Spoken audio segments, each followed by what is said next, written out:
વાત હવે નીટ યુજીના પરિણામની। નીટ યુજી 2026ના પરિણામ જાહેર થયા છે। નીટ યુજીમાં 11.21 લાખ વિદ્યાર્થીઓ પાસ થયા। 715 માર્ક્સ સાથે પંજાબનો આર્યન ગુપ્તા ટોપર રહ્યો। 715 માર્ક્સ સાથે હરિયાણાનો પંશુલ બંસલ પણ ટોપર। 19 વિદ્યાર્થીઓએ 700 થી વધુ માર્ક્સ મેળવ્યા છે, જ્યારે 138 વિદ્યાર્થીઓએ 690 થી વધુનો સ્કોર કર્યો। 1492 વિદ્યાર્થીઓએ 650 થી વધુ માર્ક્સ મેળવ્યા। 10,160 ઉમેદવારોએ 600 થી વધુ ગુણ મેળવ્યા। દીકરાઓ કરતા દીકરીઓ વધુ ટકા સાથે પાસ થઈ।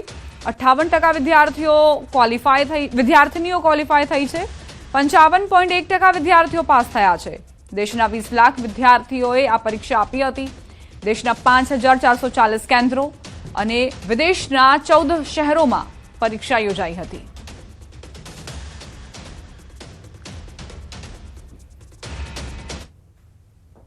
ગુજરાત એટીએસે પકડેલા 5 શંકાસ્પદ આતંકીઓને કડી કોર્ટમાં રજૂ કરવામાં આવ્યા હતા।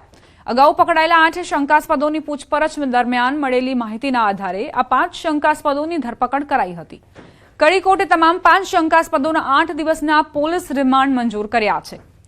હવે એટીએસ રિમાન્ડ દરમિયાન આરોપીઓના નેટવર્ક, સંપર્કો અને અન્ય સંભવિત કડીઓ અંગે વધુ તપાસ કરશે।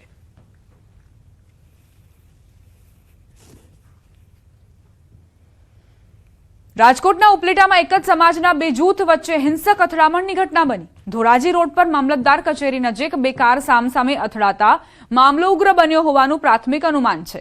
ઘટના સ્થળે લોહીના ખાબોચિયા અને કપાયેલી આંગળીઓથી વિસ્તારમાં હડકંપ મચ્યો।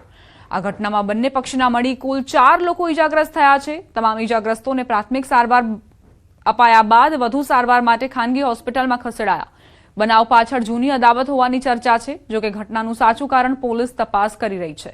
હાલ પોલીસે ચુસ્ત બંદોબસ્ત ગોઠવી વધુ તપાસ હાથ ધરી છે। સુરતથી સમાચાર। અંબિકામાં કૌટુંબિક ઝઘડાએ લીધું ઉગ્ર સ્વરૂપ। સામાન્ય બોલાચાલીમાં વહુએ દાદીને વેલણથી માર માર્યો। પતિ પત્નીના ઝઘડામાં દાદી છોડાવવા જતા વહુ વિફરી। રસોડામાંથી વેલણ લાવી દાદીના હાથ પર વેલણથી માર માર્યો। વલવાડાના ગામતળ ફળિયામાં ઘટના બની। ઈજાગ્રસ્ત વૃદ્ધાને 108 મારફતે હોસ્પિટલ ખસેડાયા। અંબિકા પોલીસે વહુ વિરુદ્ધ ગુનો દાખલ કરીને વધુ તપાસ શરૂ કરી છે।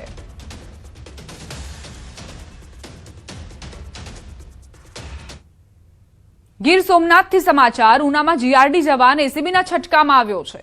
સંજય કરશન મકવાણા નામનો જીઆરડી જવાન લાંચ લેતા ઝડપાયો। 500 રૂપિયાની લાંચ લેતા રંગે હાથ ઝડપાયો। ચાલ ચલગતના દાખલા કાઢી આપવામાં 500 રૂપિયાની માંગણી કરી હતી। 500 રૂપિયા સ્વીકારવા જતા એસીબી સ્થળ પર પહોંચી હતી।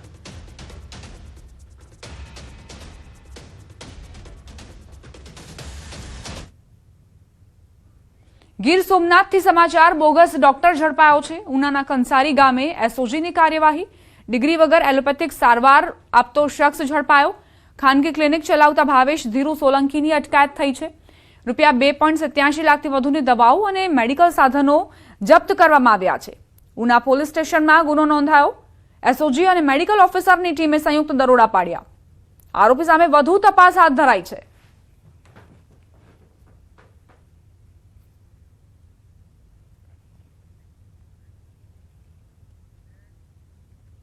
દાહોદના ઝાલોદ પોલીસ દ્વારા જપ્ત કરાયેલા દારૂનો નાશ કરવામાં આવ્યો। ઝાલોદ, લીંબડી અને ચાકલિયા પોલીસ મથકમાં નોંધાયેલા કેસોના કુલ 92,36,737 રૂપિયાના દારૂનો નિયમ મુજબ નાશ કરાયો। આ કાર્યવાહી ડીવાયએસપી ડીઆર પટેલ, પ્રાંત અધિકારી એકે ભાટિયા તેમજ અન્ય અધિકારીઓની હાજરીમાં હાથ ધરવામાં આવી। 3 પોલીસ મથકનો મુદ્દામાલ જે નાશ કરવામાં આવ્યો છે, જેની કિંમત 92 લાખથી વધુ થાય છે। અહીં રોલર ફેરવીને આ દારૂનો નાશ કરવામાં આવ્યો છે। પોલીસ દ્વારા આ દારૂનો જથ્થો જપ્ત કરવામાં આવ્યો હતો, જે બાદ 3 પોલીસ મથકનો જે દારૂ પકડાયો હતો તેને સાથે જ નાશ કરવામાં આવ્યો છે।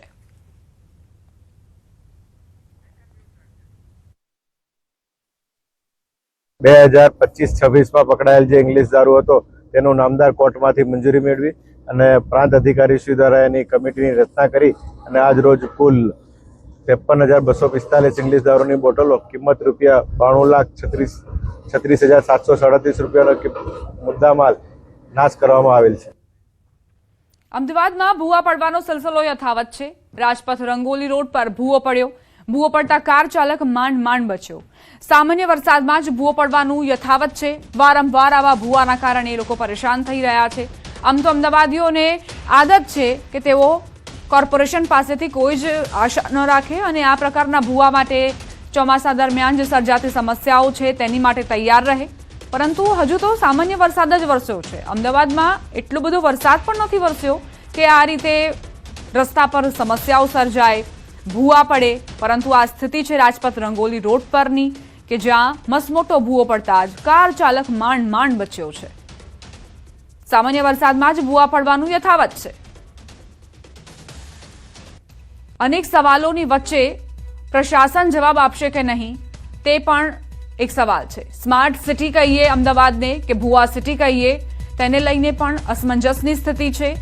એએમસીની અમદાવાદીઓને નવી ભૂવા ભેટ છે આ કે પછી, કેમ કે અનેક દાવાઓ કરવામાં આવતા હોય છે એએમસી તરફથી, તો શું આ નવી ભેટ આપી છે અમદાવાદીઓને? કરોડોના ખર્ચે બનેલા રસ્તાઓની આવી દુર્દશા આખરે કેમ થઈ જાય છે ચોમાસામાં? નજીવા વરસાદમાં જ આખરે કેમ ભૂવા પડતા હોય છે? એએમસી અકસ્માત કે જાનહાનિની રાહ જોઈ રહ્યું છે કે કેમ? સંવાદદાતા ઋત્વિજ લાઈવ જોડાઈ ગયા છે, તેમની પાસે જઈશું. ઋત્વિજ, અમદાવાદમાં નજીવો વરસાદ અને તે વચ્ચે ભૂવાની શરૂઆત, કદાચ આ પહેલો ભૂવો નહીં હોય, આ પહેલા પણ અનેક ભૂવા જોવા મળ્યા છે ચોમાસાની સિઝન શરૂ થઈ છે તે ત્યારથી.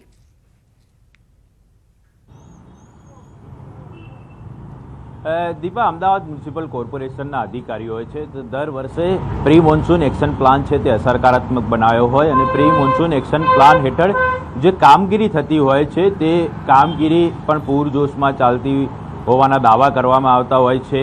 દર વર્ષે પાણી નહીં ભરાય, ભૂવા નહીં પડે, આ પ્રકારના બણગા ફૂંકવામાં આવતા હોય છે. પરંતુ જ્યારે પણ વરસાદ વરસતો હોય છે ત્યારે અમદાવાદ શહેરની શું હાલત થતી હોય તે સ્પષ્ટપણે અલગ અલગ દ્રશ્યોની અંદર જોવા મળતું હોય છે. આ વર્ષે પણ વરસાદની હજી શરૂઆત થઈ છે, ત્યાં ભૂવા પડવાની પણ જે સિલસિલો છે તે શરૂ થઈ ગયો હોય તેવું લાગી રહ્યું છે. અને વધુ એક ભૂવો રાજપથ રંગોલી રોડ ઉપર પડ્યો છે, જેમાં એક કાર ચાલક છે તે પોતે કાર લઈને જતો હતો અને આ ભૂવો પડ્યો હતો. તેની કારને પણ નુકસાન પહોંચ્યું હતું. જોકે સદનસીબે કોઈપણ પ્રકારની મોટી જાનહાનિ થઈ ન હતી, પરંતુ ખૂબ જ ગંભીર બાબત કહી શકાય કે આ પ્રકારના જે ભૂવા પડવાની ઘટનાઓ છે તે વારંવાર બનતી રહે છે. કરોડો રૂપિયાનો ખર્ચો કરવામાં આવતો હોય છે, તેમ છતાં અમદાવાદ મ્યુનિસિપલ કોર્પોરેશન છે તે આ ભૂવા પડવાનો જે સિલસિલો છે તે રોકવા માટે જાણે સફળ ન રહ્યું હોય તેવું લાગી રહ્યું છે. કારણ કે અગાઉ પણ આ પ્રકારની અનેક ઘટનાઓ સામે આવી છે. આ રોડ ઉપરથી હજારો વાહન ચાલકો છે તે રોજબરોજ પસાર થતા હોય છે અને જો તે જ રોડ ઉપર આ પ્રકારની ઘટના બને તો એક ખૂબ જ ગંભીર બાબત કહી શકાય. એટલે અમદાવાદ મ્યુનિસિપલ કોર્પોરેશનના અધિકારીઓ દ્વારા પણ ત્વરિત આ પ્રકારે ગંભીરતા દાખવીને આ પ્રકારની ઘટનાઓ વારંવાર ન બને તેની તકેદારીના ભાગરૂપે એક અસરકારાત્મક કાર્યવાહી કરવી જોઈએ. જો કે આ બનાવની અંદર જે કાર ચાલક છે તેની કારને નુકસાન થયું છે. સદનસીબે કોઈપણ પ્રકારની જાનહાનિ જોવા મળી ન હતી, પરંતુ હવે ક્યાંક ને ક્યાંક એવી અસરકારાત્મક કાર્યવાહી કરવાની જરૂર છે કે જેના કારણે આ પ્રકારની ઘટનાઓ વારંવાર બનતી અટકાવી શકાય.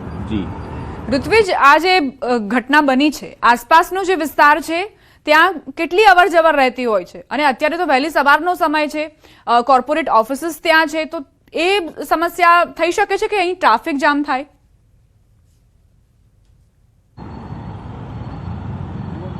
ચોક્કસથી દીપા, આ જે રોડ છે રાજપથ રંગોલી રોડ તરીકે ઓળખવામાં આવતો હોય છે અને જ્યાં આપ જોઈ શકો છો જે એસપી રિંગ રોડ તરફ જવા આવવાની સંખ્યા છે તે અહીંથી વધારે જોવા મળતી હોય છે. અને સૌપ્રથમ તો ખાસ વાત કરીએ તો જ્યારે પીક અવર્સનો ટાઈમ હોય છે ત્યારે વધારે વાહન ચાલકો અહીંથી પસાર થતા હોય છે. આ ઉપરાંત મોટાભાગે જે કોર્પોરેટ ઓફિસો છે તે પણ અહીં આવેલી છે, એટલે આ રોડ ઉપર હંમેશા માટે વાહન ચાલકોની અવર જવર વધારે જોવા મળતી હોય છે.